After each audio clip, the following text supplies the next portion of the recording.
Hidup takut akan Tuhan.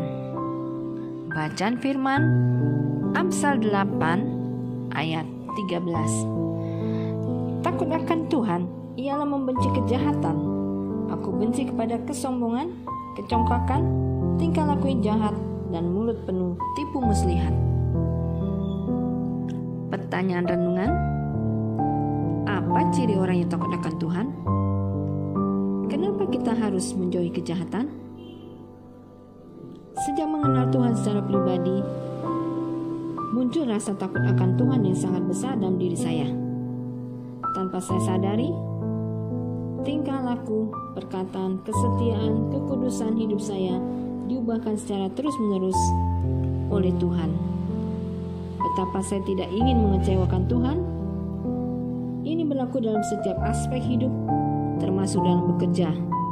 Saat bekerja dengan sepenuh hati, dengan excellent, dilihat ataupun tidak ada atasan, semangat, jujur, takut kepada Tuhan, dan mengasihi sesama.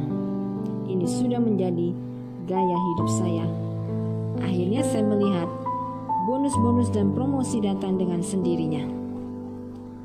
Dahulu sebelum selesai kuliah, saya sudah jadi asisten dan disekolahkan lagi, lalu balik dan bekerja lagi di swasta dengan tugas dan jabatan yang banyak diberi.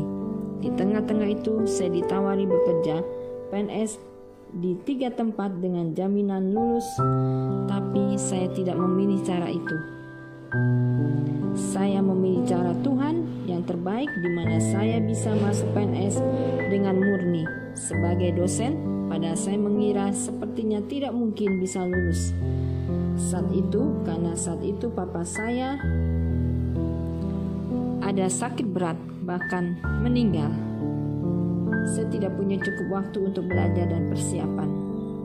Di tempat sekarang bekerja, waktu itu baru 2 tahun masuk, saya sudah beberapa kali ditawari untuk menduduki jabatan di jurusan. Tapi saya belum mau menerimanya karena berbagai pertimbangan kondisi kami saat itu.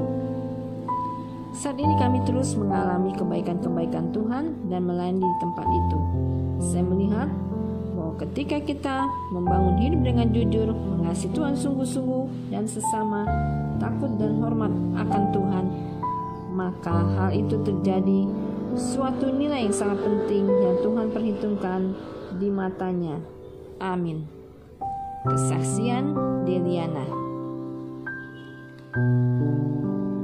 Takut akan Tuhan merupakan ciri dari seorang percaya. Takut akan Tuhan menunjukkan kesadaran kita akan kekudusan, keadilan, dan kebenarannya dalam kehidupan kita.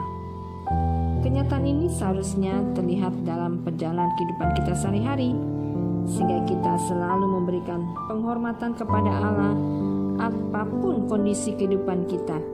Itulah sebabnya, jikalau kita sungguh-sungguh memiliki hidup yang takut akan Tuhan, kita harus punya komitmen untuk menjauhi segala kejahatan. Dunia ini memang penuh dengan kejahatan, tetapi bukan berarti kita diberi toleransi untuk ikut ambil bagian di dalamnya. Sebaliknya, kita terpanggil untuk tidak ikut berbuat jahat. Seperti halnya dengan kesaksian hari ini, saat kita mengenal Tuhan, maka hidup kita seharusnya diubahkan, tidak kompromi dengan dosa, jujur dalam mengerjakan segala sesuatu, maka